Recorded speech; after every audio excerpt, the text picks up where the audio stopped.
বন্ধুরা শুভ সন্ধ্যা। আজকে একটা একদম নতুন রেসিপি তোমাদের কাছে শেয়ার করব। আজকে আমি বানাবো রাগি আপ্পাম।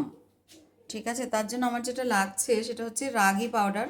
পপড রাগি পাউডার মানে হচ্ছে এখানে বলে রাগি হুড়ি। এটা হচ্ছে তোমার রাগি পরেজ টাইপের আর কি, মানে পাউডার ফর্মে রাগিটা ভীষণ স্ট্রেংথ দেয়। যেহেতু আমি অনেক শরীর খারাপ থেকে উঠলাম, তাই রাগিটা খুব খাচ্ছি এখন বিভিন্নভাবে বিভিন্ন ফর্মে। তো আজকে আপ্পাম বানাবো বলে ঠিক করেছি।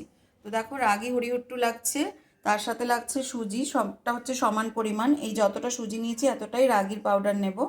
আর সবজির মধ্যে লাগছে হচ্ছে পেঁয়াজ কুচোনো, লঙ্কা কুচোনো, ক্যাপসিকাম কুচোনো, গাজর গ্রেট করা, ধনে পাতা কুচোনো, আর একটু কারি পাতা, কাঁচা লঙ্কা, রসুন, পেঁয়াজ কুচি। ঠিক আছে, এইগুলো সব লাগছে। এর সাথে একটা চাটনি হয়, সেটা বাদাম, তিল, নারকেল কোড়ানো এখানে রয়েছে, ওটা চাটনিটা আলাদা করে করতে হয়। কারি পাতাটা ফোড়নের জন্য ব্যবহার হবে। সর্ষে আর শুকনো লঙ্কা আর হিং এই সবগুলোই চাটনি আর আপ্পামের মিশ্রণে দেওয়ার জন্য ফোড়ন হিসাবে ব্যবহার করা হবে।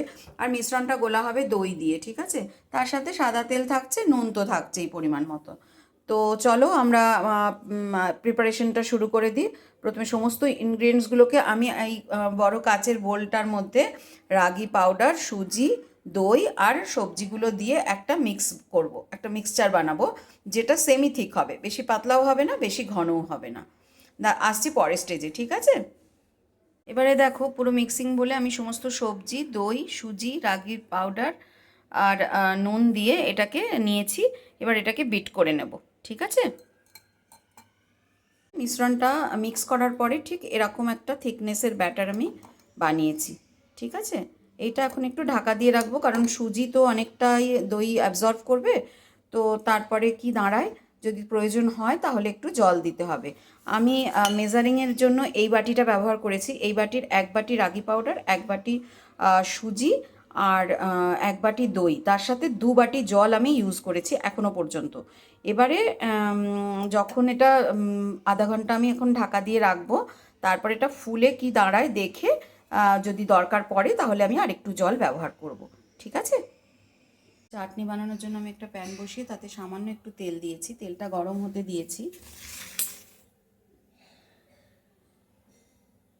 তেলটা গরম হয়ে গেলে এতে যেটা দেব সেটা হচ্ছে 2 পিস কাঁচা লঙ্কা, 6-7 কোয়া রসুন, পেঁয়াজ কুচোনোটা দিলাম। আর তার সাথে দিয়ে দেব, দেখো, পেঁয়াজ কুচোনো, রসুন আর লঙ্কাটা দিয়ে একটু জাস্ট নাড়াচাড়া করে নিচ্ছি। এটা বেশি ভাজার কোনো দরকার পড়ে না। এবার এতে দেবো বাদাম, তিল আর নারকেল কোড়াটা। বাদাম, তিল আর নারকেল কোড়াটা দিয়ে দিলাম। দিয়ে এটা একটু নাড়াচাড়া করতে হবে।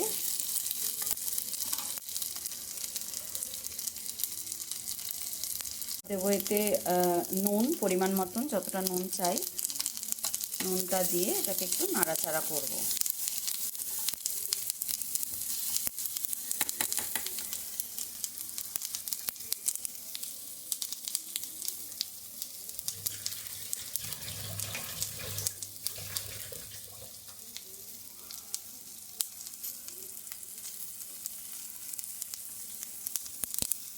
মোটামুটি যখন একটু ভাজা ভাজা হয়ে যাচ্ছে তখন এতে আমি একটু জল দিয়ে দেব।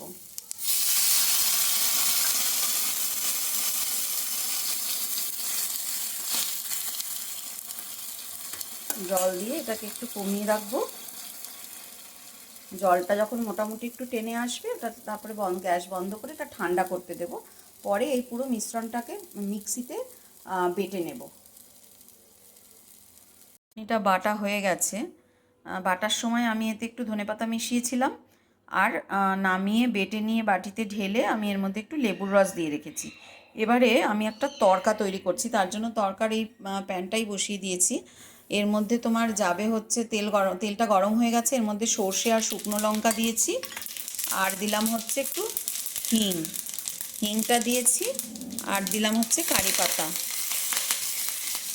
ঠিক আছে, এই যে দেখো একার হাতেই ভিডিওটা করছি তো ওই জন্য একটু সরে যাচ্ছে। এই দেখো কারি পাতাটা দিয়েছি, এটা একটুখানি ফুটে গেছে। এবার এটা গ্যাসটা আমি বন্ধ করে দেব। গ্যাসটা বন্ধ করে দিয়ে এই যে তরকার যে তেলটা, এটা আমি দুটো জিনিসেই মেশাবো। এই চাটনিতেও একটু দেব, আর তোমার এই ব্যাটারটাতেও একটু দেবো, যেটা দিয়ে আপ্পামটা তৈরি করব আমি এখন। ঠিক আছে, তেল সমেত এটা দিলে ভীষণ সুন্দর টেস্ট হয়, এটার গন্ধটা ভীষণ ভালো লাগে। সেই জন্য এই দুটোতে এটা আমি মিশিয়ে দিলাম। ঠিক আছে, এর পরের স্টেজ হচ্ছে আপ্পামগুলো শুধু বানিয়ে ভেজে নেওয়া আর কি। ঠিক আছে, দেখতে থাকো বন্ধুরা। চলে এলাম শেষ পর্যায়ে। এখন আপ্পামগুলো ভাজা হবে। এই আপ্পাম পাত্রটা বসানো হয়ে গেছে, এখন তেল দেওয়া হচ্ছে এটার মধ্যে একটু করে, খুব কমই লাগে তেল। তেল দেওয়া হচ্ছে। এবারে এই যে ব্যাটারটা আছে, এই ব্যাটারটা এর মধ্যে সব কটা বাটির মধ্যে দিয়ে দিতে হবে।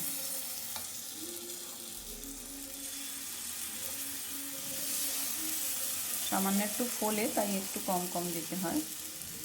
সবজি থাকে তো বেশি ফোলে না, সবজি না থাকলে এটা পুরোটাই ফোলে। তো এটাতে সবজিতে একটু ভারী হয় বলে একটু কম ফোলে। এটা পুরোপুরি দিয়ে তারপর এটা একটা ঢাকা দিয়ে দিতে হবে।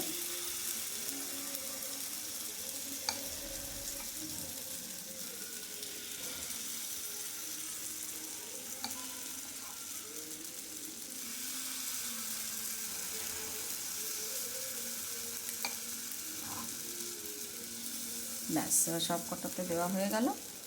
এইবার এটা ঢেকে দিতে হবে।